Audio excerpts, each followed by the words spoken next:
Hello everyone, welcome back to the channel. L to the W here. Today we are changing oil, the very first oil change on the brand new RV.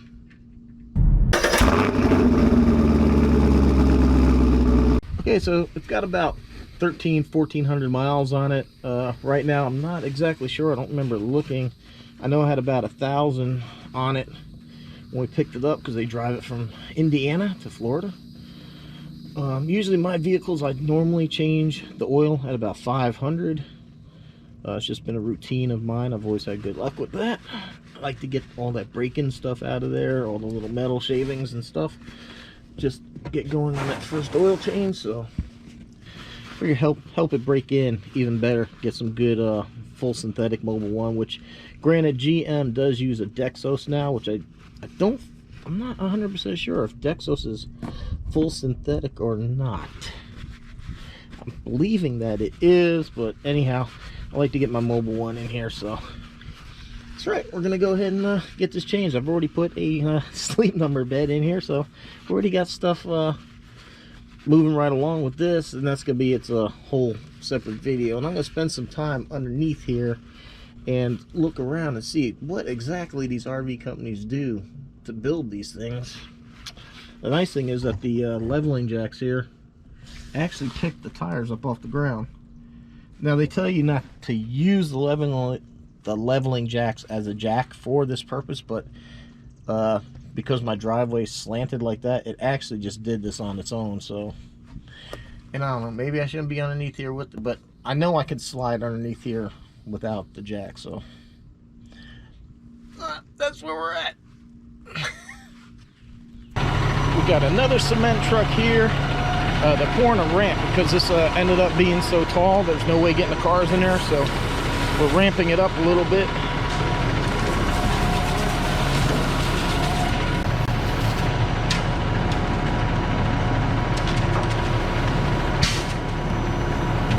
All right, that'll make it possible to get the cars and everything in and out, because the way that thing was 6 inches high, there's no way of getting anything in and out. So now we'll have a nice little transition into the garage. Always busy here at the house.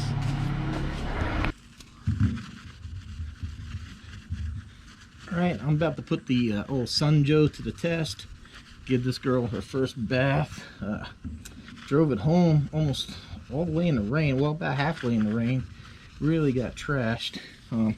Right now what I'm doing is removing the glue from all the stickers on here. Now I know maybe some RV people out there might get mad and disagree with me, but man, when you buy these things, it almost sounds like the thing's gonna kill you.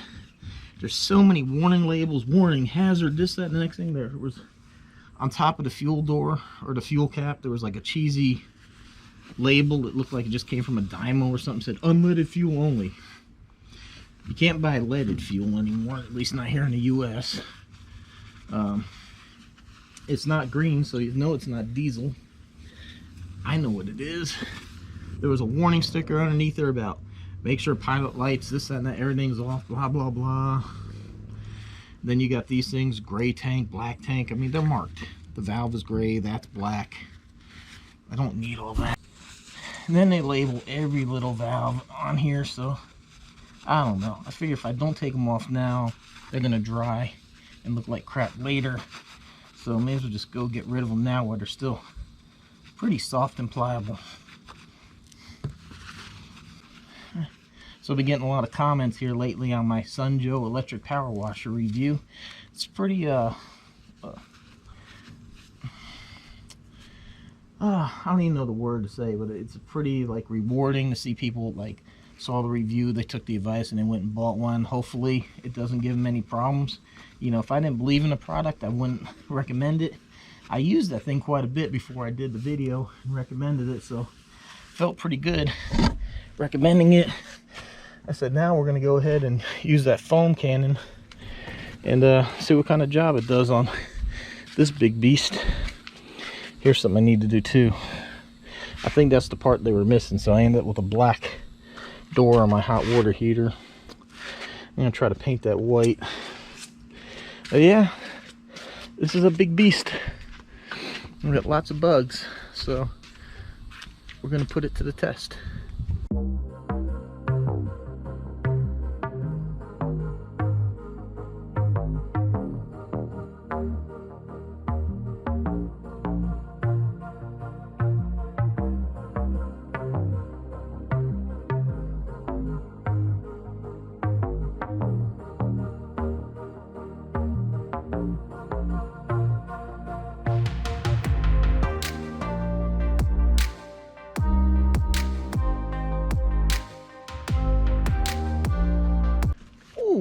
man, that thing's a big beast to wash.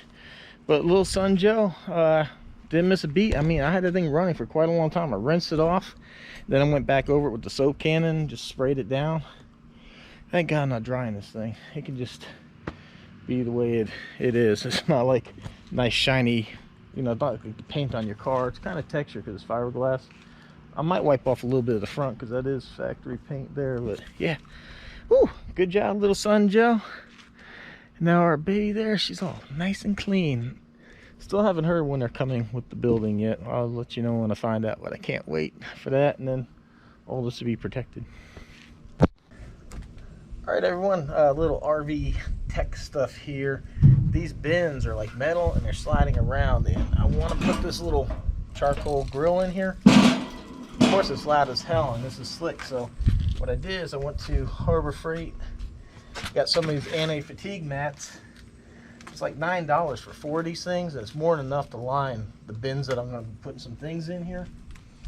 So it's definitely a lot thicker and stronger than like that roll up mat stuff that you can buy. So it is Monday, June the 1st. Sorry I don't really have a video, like a regular vlog for you. Haven't really had anything to film except for a few odds and ends with this thing. I have some videos coming up for this. I have one that's filmed, but the people that gave me the lights to put on here kind of want me to get that video made. I'm gonna do so. I gotta make those videos. Oh God, these mats are great for kneeling on. I think this might be easier done with a razor blade than scissors. Take a razor blade and squirt. I don't know. I think that might be the next way I test this thing, but it's not terrible to do. Let's try it. Oh yeah. It just sinks right in there and sticks. So that's not going anywhere. Hell yeah. There you have it. Little tech tip from your L to the W. Not sure if you have an RV, if you're looking at an RV, or maybe you have some type of trailer that you pull and you want an idea. These mats are good. Like I said, they're strong enough to hold a human. They're designed to be stood on. So putting a 5-pound grill on it shouldn't damage it in any way, shape, or form. Heck yeah. Right. See all this styrofoam right here? Let me show you where we found it. Right here. Do you see this? What the heck is going on? See this right here? This is my duct for these vents right here. And it was blocked. All of that right there was blocked.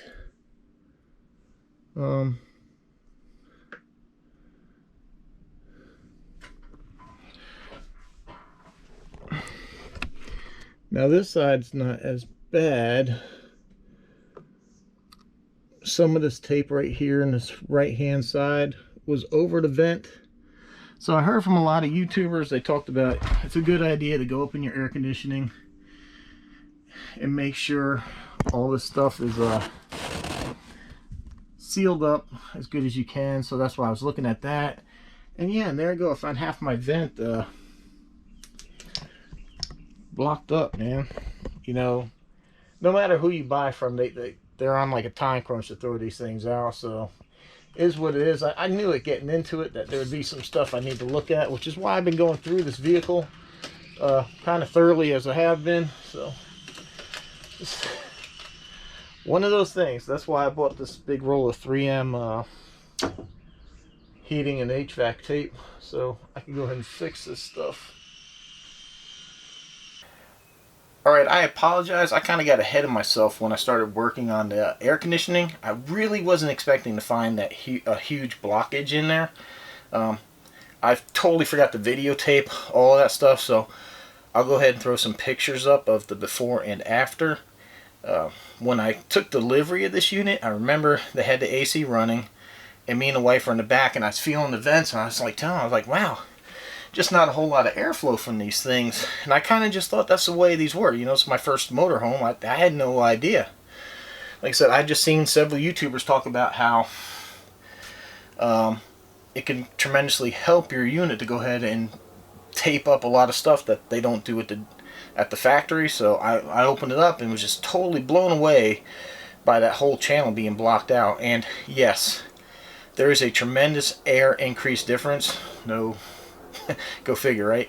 To the back. What I guess, because the one vent that I felt was over here on this side of the bed, there was almost no airflow, and it would probably be this channel here, and I believe that this side here probably blows through the vents on this side. So that was the vent I felt, because I could reach it a little bit easier. The other one's kind of more over the bed, and it was like almost nothing. And now you can lay on the bed and just feel air blowing on you. So big improvement. If you have an RV and your air conditioning maybe not blowing that great, take you a minute, take that cover off, take a look inside and see what you can find. Man, well, like I said, I forgot to videotape the rest of that thing, but so I'll just live and learn some things, just getting this unit ready for our first camping trip.